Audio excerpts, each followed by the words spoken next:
Ayaw, madalat akong panglantaw sa knas.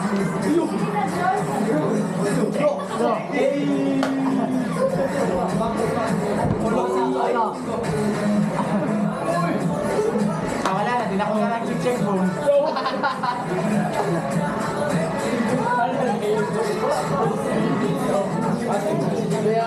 Okay, please give them a round of applause. Hindi na art. Finally, we've met. Oh my gosh, I'm a big fan of you. Hi guys, my name is Kai Soto. I'm your go-to guy for everything awesome. Think of me like if I have time to talk. So grab your popcorn and let's get ready because this is Kenny, this is Amy, and I am Kai Soto. Let's get ready for a wild ride. Wow. So, it's finally nice to meet you. And it's also great to see you. So, to ease up a little bit, let me ask, how was your September? Well, it was fun catching up with my sleep schedule. What about you? What about you, Amy? Well, I'm happy to announce to you that I have actually won the lottery and went on vacation to Cebu. Yeah, glad to hear that. Thank you so much. But have you heard of the recent issue lately? No, I have not. Well, there's actually a picture going viral, as you can see on our PTR, that a customer, a gay the exact, and a man as a waiter were calling her sir. Well, first of all, we can't really blame the waiter. With a body like that, I would have done with something way worse. I would call him Dave. Day. Oh no, Art. I think you need to rephrase your pronouns usage unless you understand for the next 2 hours here. I see your time is perfect. Let's cut to the chase before we run a marathon quiz, shall we? Well, don't you think she did it for clout or something to content on Facebook? Because why did she post it on her Facebook, right? The classic quest for clout. It's like people can resist the allure of social media fame. Before we handle this situation with grace, let's make sure that everybody is not treated with bizarre punishment, shall we? In respect and respect and love are what we all aiming here for. Correct. As the widespread issue continues, hatred began to rise again in the LGBTQIA community.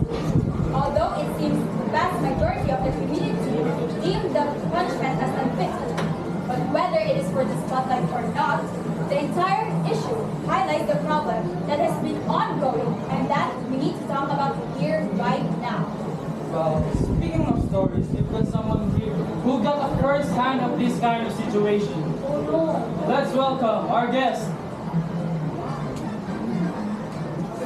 Our guest, ex-fleet Admiral Antonio Jose Lunda. Hello, good afternoon. First of all, it's an honor to meet you guys. And I'm thankful that you invited me to the chatterbox. Take a seat, please. So Antonio, how is it going? You still holding on to those old-fashioned beliefs? Yeah, man. Life's been good. But I'm missing the military as of lately. You know, the guys at the base and the training. But so far, Yeah, man. life's been great. Hey. Glad to hear life's treating you well, sir. Missing the military, huh? Well, maybe you should use that discipline to tackle some new challenges like, I don't know, be a champion for a ball. I think it's very rewarding. Well, now that you're here, how about we ask you to tell you something about this phobia of yours that you heard about? Yeah. So as an ex-fleet admiral, my your so-called homophobic beliefs likely stem from my religion, military culture and teachings. So growing up, I was taught that being straight was the only way of be. So that's where I got my homophobic beliefs. So, how does that work?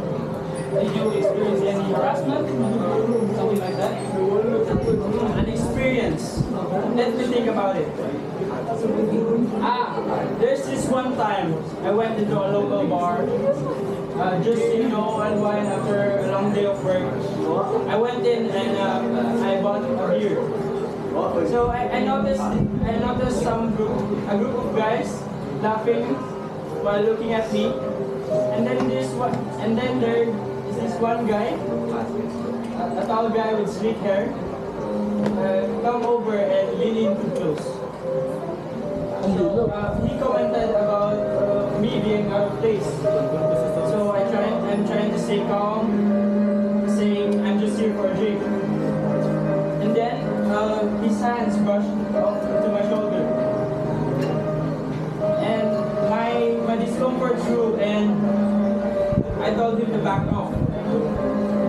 So, but his hands is still lingering in my shoulder. So I knew that I need to go. So I quickly finished my drink, threw some cash on the counter, and walked off. So that's just an experience that I encountered. Those who you call an LGBTQ member. Yes.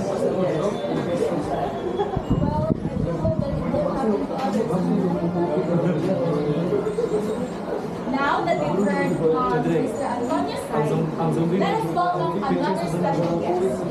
But wait a minute, we'll be right back after this commercial break.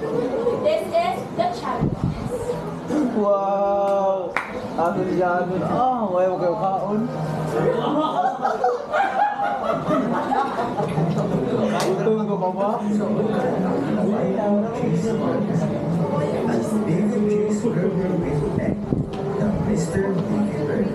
Wow!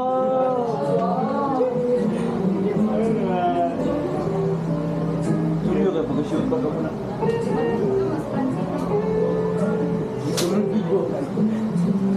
Mas juicy. Mas pinalinamnam. At mas pinasarap. Kaya ako tingong pakamala rin. Kalma ko kayo. Paklaro pa dito eh.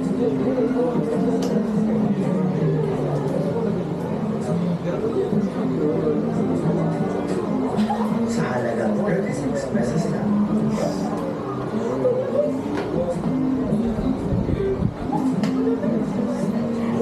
Bos, ya aja sih lihat dulu.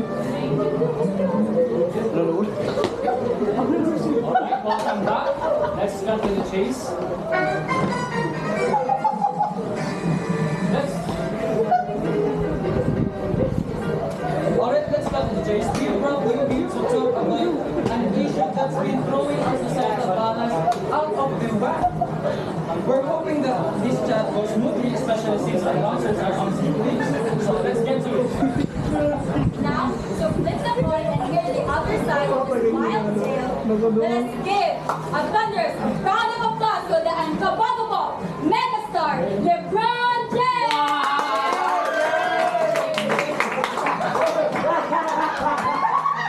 Dapat kataya kasi. Hoy,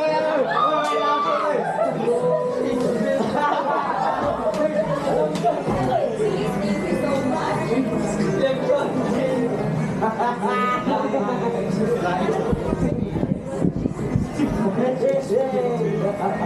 Bron. So welcome to our talk show stage. Make this song memorable. So to start off, let me ask you, how are you and what was it like before when you really accepted that you are a part of the LGBTQIA community? I felt really confused. Like, I didn't know myself. I remember that I keep telling myself that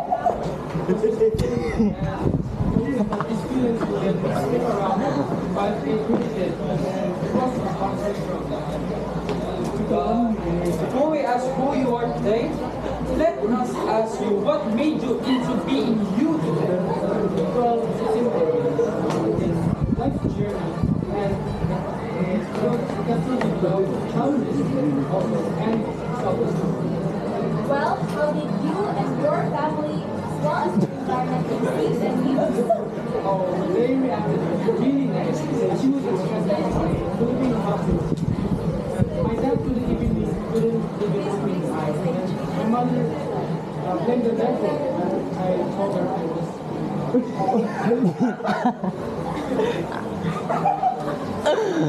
Bro, how did homophobia affect you as a member of the LGBTQ community? Lebron ganda, wala na siya dayo. Well, growing up in a conservative atmosphere, Lebron ganda.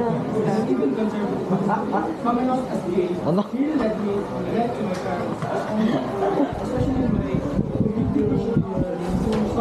Ano sila natawanan ng grupo eh. Katawa, hindi ka pa kumain. Do you have a hard time Wala bro survey.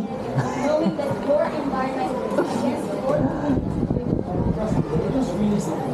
Knowing that even my own family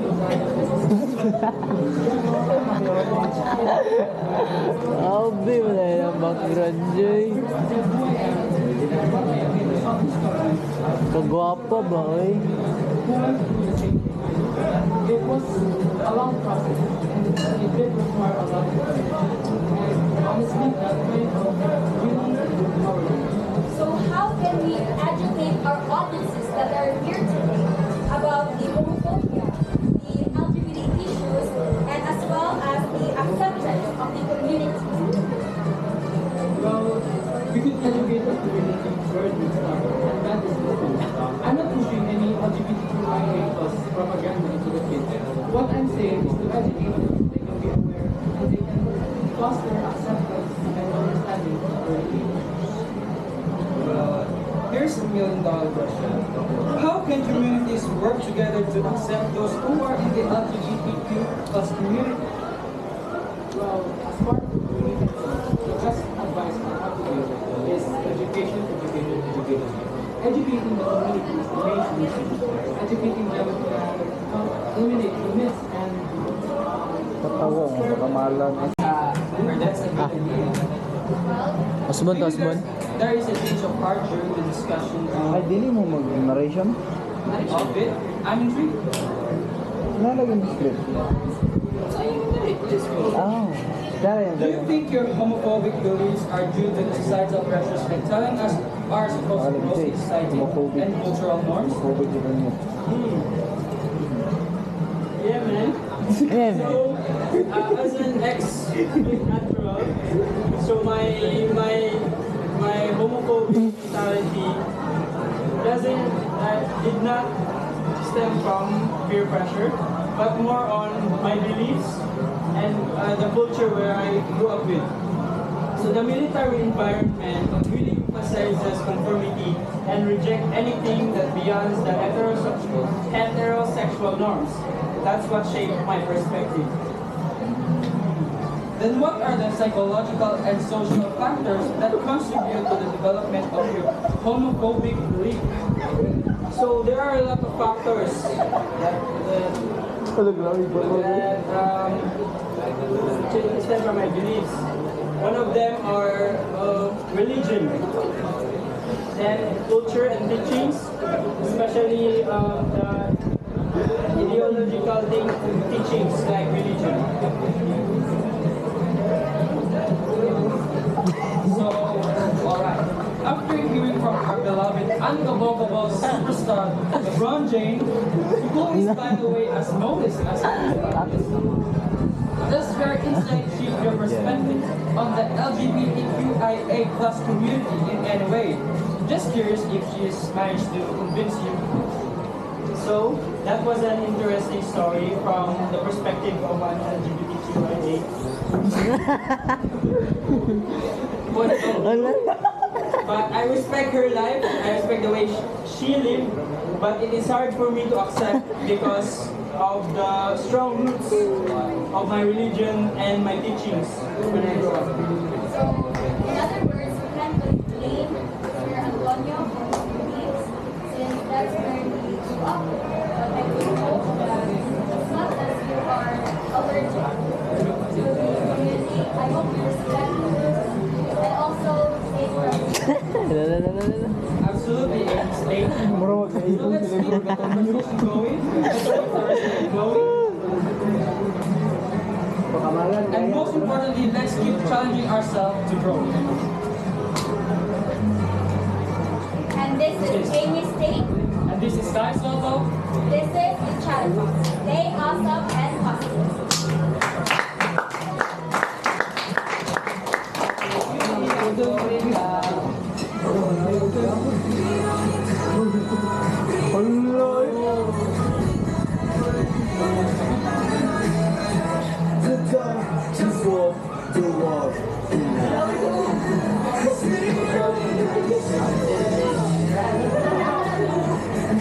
Saya bro.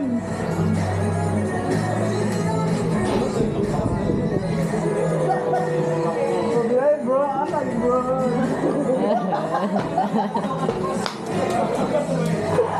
Pengamalan, gaya pa dira. Maklaro, mag-cursor. Duhod bisa ba? Okay.